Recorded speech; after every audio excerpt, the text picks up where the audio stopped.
G'day guys and welcome to episode 42 with the Bradley J Driver Experience. Wow, 42 episodes in, pretty surreal to think about. I was just talking with my guests before we clicked record here, and 3-4 months now and we're hustling, we're getting there. The episode numbers are growing, so is the show and so is the caliber of guests. And before I introduce today's guest, who's going to be a really good chat, I want to remind everyone about 42 for CF. It's hashtag 42 for CF. All across socials. It's the marathon effort and an actual marathon event for Cystic Fibrosis Australia that I'm running here in my hometown of Wollongong. Basically a CF patient, just a regular guy who can't run to save his life, tackling a marathon on December 12th to not only raise funds and awareness for the cause, but to spread that message that whatever you want to do in life, if you have a positive outlook and you got that good work ethic, you can achieve it. So to get behind the event, just follow us on socials, share that hashtag around, and you'll see in the show notes and also the link in my Insta bio, we have that donation fundraiser page live with a goal of 100K. So shoot high and just hope we get there. But that's not the reason you're here. You're here to listen to today's guest. And well, today's guest is an exceptional human being who's living an exceptional life. But how do you define an exceptional life? For some, it's measured by money, material possessions, or by the acceptance of others. And if that's the case, it's most likely that you'll soon find yourself lost, without purpose, and full of regret. You see, to me, an exceptional life is defined pretty simply. In essence, it's a smile on your face when you wake up in the morning, that purpose that's so undeniable that it drives you and sets your soul on fire. Today's guest is Logan Dodds, and before he shares his story, I'm going to leave you with some of his words of wisdom to stew on throughout the course of today's episode. This was taken from one of his YouTube videos, and it says, if you had a quota on the amount of moments that made up your life, how would you use them? Logan, welcome to the experience, brother. Mate, what an introduction. Let's just leave it there. You've nailed it on the head right there and there, mate. Let's just wrap it up and job done. I thought you deserve a good intro, brother. I've been following for a couple of years, and you know, I think that quote from one of your videos, it was a video on YouTube called Moments, I think it was. And man, I love that, because that's what life's about, right? Making the most of every moment and every minute that we have. Exactly, brother. That's, you did right. And that's sort of the essence that I've been trying to live the past few years by. So it's been a pretty hectic year in last sort of few years, and been blessed to have some pretty epic moments around the world and my sort of home country in New Zealand here. So you just hit the nail on the head there. You're from NZ. You're still a young fella. How old are you now?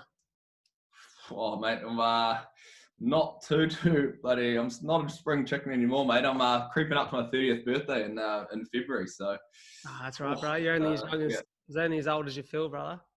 Well, exactly. So no, I'm still trucking pretty strong, mate. All my mates are starting to have babies and that now. So, but I mean, it's when you get older, you're sort of, you know, like you with that experience comes, what am I trying to say? You know, like you experience from when you're younger until you're now, and then you almost grow with that, you know, like you become the person you are because of the experiences you've had. So, as they say, life kind of defines you, right?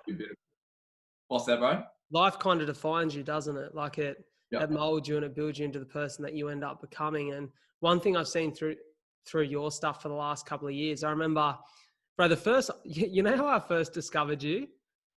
It was literally, I can't remember how many years ago it was, but I remember being on Facebook one day and I seen someone shared a video, just like a mate of mine. And it was just, I could just see it was like a video of like a couple people in Europe having a great time. And I'm like, oh yeah, sick. Kept scrolling. Someone else has shared it. And I'm like, 10 people have shared this fucking video. And I don't know who this guy is. And like, I remember clicking into it and watching, it was just Summer Days video from, I think it was a Europe Kentucky. And it just looked like a blast, man. It looked like you're having the best time. And I think that's the first time I was ever exposed to you.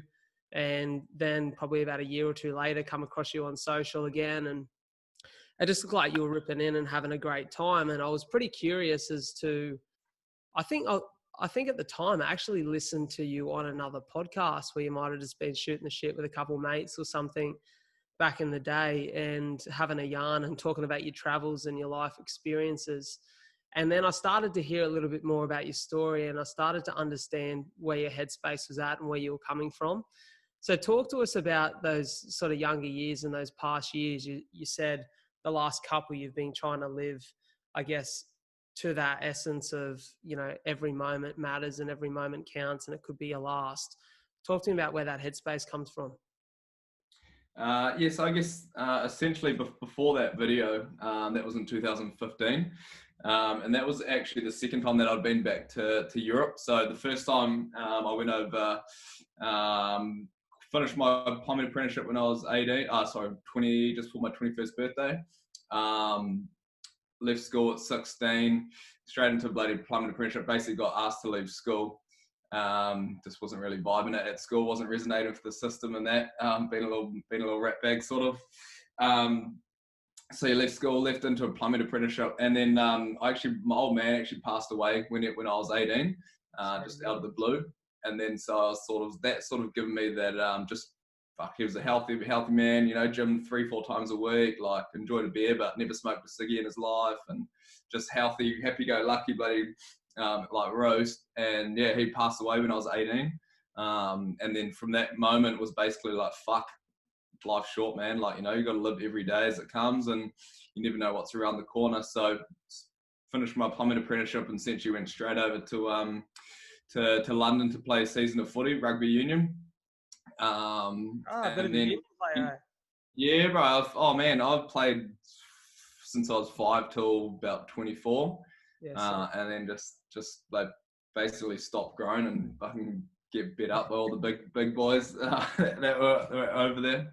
And then that's sort of when traveling, fell in love with traveling and fell in love with the new experiences and meeting new people, and sort of figuring out who I was as a person and who I wanted to be. And then I came back to Auckland after another very close family friend got cancer out of the blue as well. And he passed away. So the second time I went back to Europe and created that video was after he'd passed away. And that was even more of a sort of a moment where I was like, fuck it, life's, too short. And then that's when I created that video in 6 months, living around Europe, just absolutely having the time of my life, and condensed that into a 3-minute video and put it on Facebook. And then that's when you would have seen it when it started to blow up. I think it got about 5 million views or something, which was pretty hectic. Mental. Talk to me about, if you don't mind, about your old man. And I think listening to you speak in one of your videos or in an interview or something you've done, you said that, like you said, just there, he's a really healthy, outgoing, just passionate guy. And he passed away from a stroke, didn't he? Yeah, he had a brain aneurysm, so a bleed in the brain. So it's essentially a stroke. That wasn't long after he retired, was it? No, he was still trucking away. He just worked for himself, like fuck, no stresses in the world. Worked downstairs in the garage, happy as, bloody go upstairs and have a little snooze at lunchtime for smoko, and go back down, knock off at 4. Yeah. Not much stress in his life, and so he was sort of out of not really, like sort of ticket item to have a stroke. Strokes, people that have strokes usually smoke ciggies sort of every day, stress to the max. So it was quite like a funny one that he had a stroke. And then again, that was just sort of more the reason, just to be like, fuck, you never know what's around the corner, You know what the thing is? That those moments happen, I think, in everyone's life at some stage. But the sad thing is, a lot of people have that realization, and it lasts, it's that month of motivation or that month of, wow, life's so short, and it kind of just dies off again. And it's not until they have another one of those moments or another scare themselves that it kind of kicks them back into gear that life is short and this is only a one-time thing. And I think credit to you for taking a terrible and extremely sad situation and taking the life lesson out of it, because that's really hard to do. And it's hard to continue living on with that, I guess, that new mental perspective. Yeah, oh, for sure. But I mean, don't get me wrong, like, I had my moments, like, the following 6 months, a year after he passed, fuck, I was on the purse, just partying, just sort of out of control, just real in a dark sort of space. And, I guess those sort of big life moments, they define you, and it either makes you or breaks you. And then I decided to look at it as a positive and to take strength out of that. And so now that's sort of, you know, anything that I go through in life, it's, I've got those foundations and I've got those past experiences to help me sort of combat anything. Definitely. How old were you at the time? 18, so 18. just like Sweet. fresh out of sort of school into the real world, sort of when you need a father figure the most to sort of point you in the right direction and kick up the ass and tell you what not to do. Yeah. So yeah, it was sort of fuck. I mean, it definitely totally changed my whole world, to be fair. Yeah. 100%, I can imagine.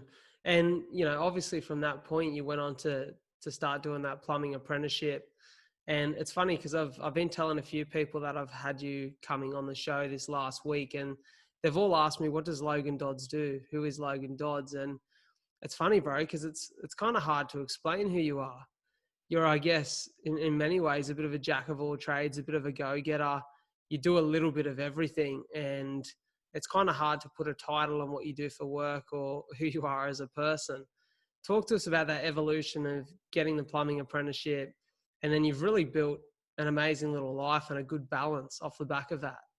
Yeah, man, it's, people ask me, what do I do as well? And it's a tough question to ask in a sense. Like, I mean, yeah, I've got fingers in a few different pies. But essentially, I guess after leaving school and finishing my plumbing apprenticeship, and then when I created that video, that sort of opened up a whole nother opportunity, a whole nother industry for me to explore. And I guess I wasn't sort of when I did my plumbing apprenticeship, it was more or less just an excuse to get out of school and just to do something productive and still earn money.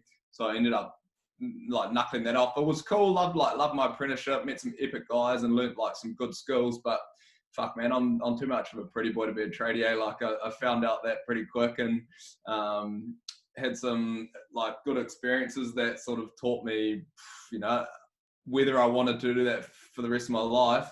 But that's the beauty with apprenticeship as well. You know, you can just do it, get your ticket, and then if, like, at least you've got something to fall back on. And that's always what my old man said. Like, you know, like, mate, leave school, no worries at all. Just go do an apprenticeship, and then you've got something to fall back on.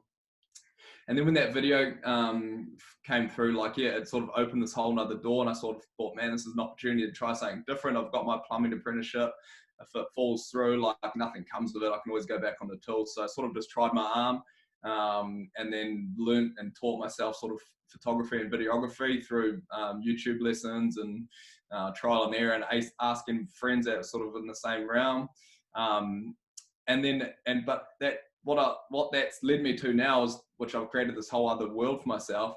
But we still go, and I've got this company that we go into schools and we inspire students to do an apprenticeship because of what the experiences and what I've done, and the doors that's opened from having a trade behind me. And then I was out traveling the world young. I was living life because I had money in my pocket, no student loan, you know, I wasn't tied to anything. So that's what we're telling the kids and inspiring them to is, if you don't know what you're doing, don't go to university by default, because you're going to get found out. You'll end up costing yourself a shitload of money, or you'll end up dropping out.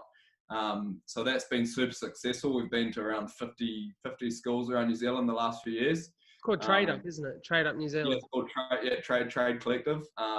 So that's been cranking. So it's been cool to do. So we're doing that, do my sort of photo videography stuff, do freelance social media sort of influencing, if you like to call it that.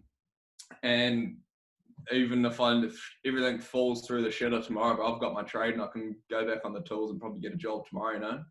That's a really good way of looking at it. Hey, I think it's funny because it's much the same, man, here in Australia. I think it's the same all around the world. There's that default setting that you leave school, you go to uni, you study, you know, something that is easy enough to get into, but kind of you don't think you're going to do for the rest of your life anyways. And most people spend, you know, or crack up like a little $40,000 hex debt. It's what we call it here in Oz. And it's like, man, you're on the back foot from the get-go, and you don't even love what you've spent the last 3.5 years doing, and you've not really made any money in that time. And it's it's just a weird way to finish or to start that next chapter of your life.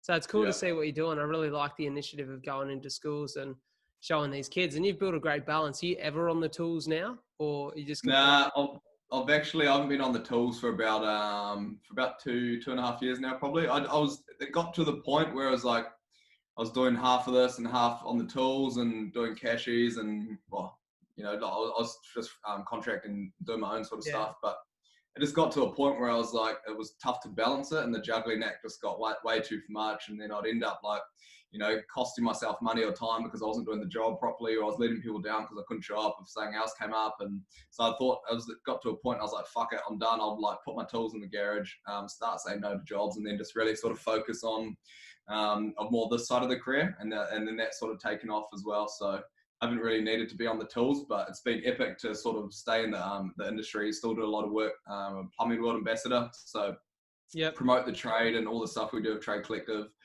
We're still in the industry a lot, and I still keep up my plumbing ticket, you know, so if I even need to, it's always there.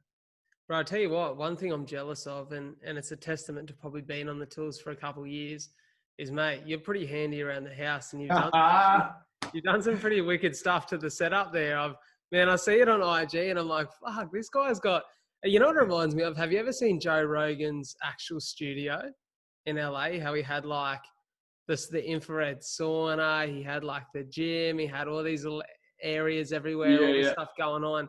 Your house is like a little experience in itself, brother. Talk to me about the property. Man.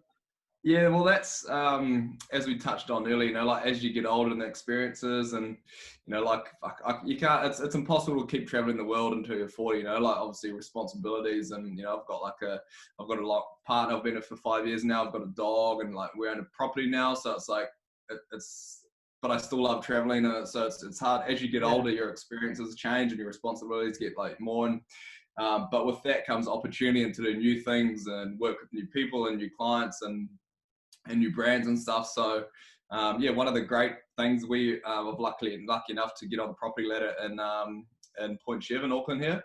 And one of my clients, Jim Visa, that I've been working with for the last sort of few years, we did a couple of projects with them. We did I put in a sunken in fire pit backyard. So when we bought the property, there was sort of no outdoor living space and no outdoor deck. So we ended up building a deck extension, and then a sunken in fire pit, which has been absolutely like fucking unreal for like entertaining, and man, the amount of late nights we've had around there has been super epic. And then just recently I just put in a little wellness center out the back of the house, which has got a sauna, an ice bath, and I plumbed up a little outdoor shower. So that's pretty sick. We get a lot of use out of that, man. I'm in the sauna every day. I'm so on that, hey, because I've never done the sauna. Well, I have, but it's been years. But I do like the cold ocean swim every morning here in Wollongong. So I basically the last 4 months, every day I've been in the ocean, or pretty much every day. And there's no better feeling, hey, than starting off with something extreme like that. Yeah, good for the soul. One of the big practices I sort of have picked up the last few years is the Wim Hof method. Yeah. It's getting a lot of traction at the moment, which has been pretty epic, and it's that's based off cold water immersion, breathing techniques, and mindset. So that's been a huge part, and that's probably why I put the wellness center in. And that's sort of massively for help immunity, stress relief. It's a form of meditation essentially, really. So. 100%. It's really helped me and my partner over the last 2 years. Yeah. How important is wellness to you? Because you're a fit lad. You got a rig, so people can see that you keep in shape. But I think it's more than just having a rig to you, right? It's like being able to perform well. It's up here, bro. Like especially working for yourself and for like having everything as your own responsibility.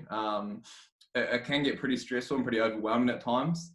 So for me, like, working out is a massive thing, keeping obviously in good nick, and keeping your mind in good nick as well. And that's where the cold water, saunas, and the breathing and that all sort of play a massive part of keeping my mind pretty sharp. And just, when you're feeling run down or feeling shit, man, you jump on the fucking ice bath, bro. -2 degrees, you'll forget what you're thinking about. Bro, is it -2? Well, it's full of ice chunks, so like I'm smashing up with the hammer to get in there. Yeah. Fuck. That's freezing, eh? Bro, I get in the water here. It's like probably 16 degrees, 15 degrees in the morning. And people are like, bro, you're nuts. And I'm like, fuck, -2, bro. That'd be an experience. But to be honest, man, I probably need that right now, because I'm sitting here every night because I've started running heaps. Bro, the amount of ice that I've got on my legs and like just trying to get the body to recover, I probably need that. Yeah, it's good. It's good for recovery as well. So I'm training 5, 6, 7 times a week. So to get in there once, twice a week, man, it's good for the body. Would you say you have a typical day, or is everything pretty sort of all over the shop because you're working for yourself, freelancing a lot? Yeah, I try and keep like a sort of like a routine to a sense. Otherwise, like because my office is upstairs in my place, so it can be pretty easy to get sidetracked. So I'm up sort of we're at the gym at 5:30, 6 o'clock most days. Come home, jump in the sauna, and then sort of crack into it. And then it's anything from like editing, sort of during the day to going out for some shoots, creating content, or we're out on the road of Trade Up, which has been kicked off the last sort of few weeks. So essentially it's bits and pieces that are similar, but I mean any day can be different, which is why I didn't like going on the tools, because it was same mundane shit like day in day out, you know. Yeah. Because that's one thing I guess I've been really observing people like yourself, like we were just talking about before we recorded this.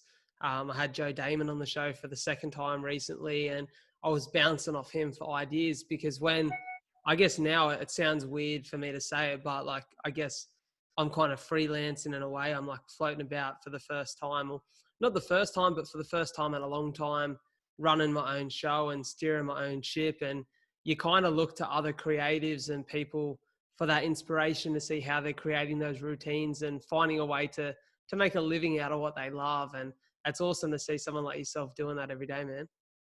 Yeah, man. No, that's and it's been like that opportunity that I saw, that, when the video went, that was my opportunity. I saw, man, I can really make something of this. And, I was, when I was sort of balls deep in the tools and on the trade, I was like, fuck, every Sunday arvo, and I was dreading sort of waking up the next morning and making my lunch. Was even like, man, this is like pretty, it was just getting really tough. So to wake up every day and not like, really look forward to my day and be excited to crack into work and to have projects that really excite me is like, it's been super epic. And man, my biggest goal in life is just to be happy, bro. And if I can and money is a byproduct of happiness. I reckon if you're happy and you're doing what you love and you're putting passion into your projects, that money is a byproduct of that. I 100% agree with every word of that. I think that's something that I can't explain. For me, being a young fella, I got into real estate because, I liked houses and I was confident with people, but I probably looked at it as like, this is a career where I can potentially make a lot of money. And, if I'd kept the same consistency I had last year, this year I probably would have made 100, 120 grand, which for a 24-year-old fella is pretty good money.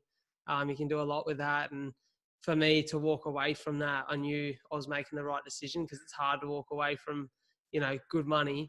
And to walk away from that, literally make $250 in 3 months and just be stoked to bounce out of bed at 5 o'clock every day. And just, man, honestly, you can't wipe the smile off my face if I'm out there living the best life. And it just shows you, man, that all those thoughts you have, and we all have them at some stage, those fears of money, security, and, financial freedom is definitely important. But like you said, I think it's a byproduct of doing what you love every day. And, financial status definitely shouldn't be your first port of call when you look at how you want to structure your life. So, and it's awesome just to see other people are in that same headspace. Talk to me about, you said you love travel, you're on the road a bit with Trade Collective, and we're speaking about some of the amazing adventures you've had in NZ. Have you ever been to Australia? Oh man, I love Aussie, bro. Spent a lot of time in the Gold Coast. My partner's got her parents have got a house over there, so we're over there quite a bit. Nice. We've got a lot of mates over in Sydney. My sister used to live in Melbourne. Now she's in Mildura, so she's over there with the little two girls and her fiance over there. So get over to Mildura a little bit. But man, I love Aussie. The rivalry that people put against it is it's big brother, little brother for me. Like I love 100%. Aussies, love all the culture, the people, man. Yeah, I love Aussie. One thing that I'm going to ask you in a minute, while we're on that topic, a little bit about your worldly travels and some of those places that maybe are a little bit undiscovered that you've loved. But while we're on that topic, it's funny because I observe you guys, like you're a great example, man. I feel like looking at Auckland as a city, there's so many amazing creatives and, cool people that are in that city. And I look at it and I have a little bit of envy, if I'm being honest, because whilst I think we've got, there's plenty of amazing people doing great things, and I've got I'm blessed, man. I've got the most supportive community and group of people around me here in Wollongong. But I just feel like over there, man, there's a great connection between everyone who's out having a crack. Do you feel like that's the case? Yeah, to an extent, but on the other hand of that, we've got a massive tall poppy culture over here. So anyone Yeah, so that's do doing we. well, we try and pull each other. Well, not we, but like the culture and the society pull each other down. But I think that's just from a small place, sort of, people that it comes from a jealousy point of view. If you're not Yeah, happy, you'll fucking try and make the next bargain next to you, not as happy.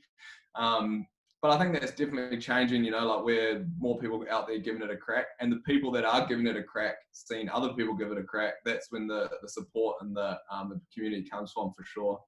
definitely, definitely. I know we've got the exact same thing here, but I've noticed in the last couple of years, I think as people get more confident to be themselves and put themselves out there, and I think a lot of the time that negativity comes from others who aren't really confident to get out of their shell yet.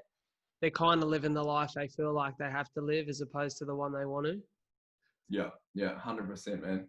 Yeah. Look, talk to me about that worldly travel and some of those places.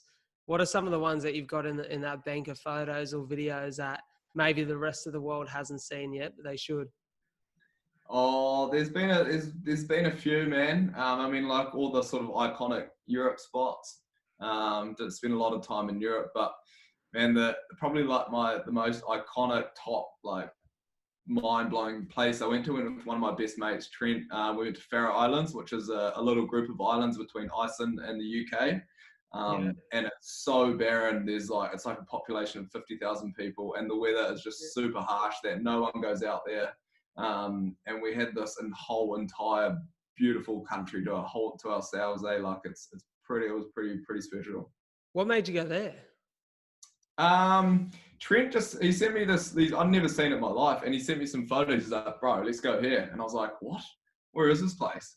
And so we ended up just going over there. Like it doesn't get dark there. Like when we went over there, it's just one of those same sort of on the same spectrum as Iceland.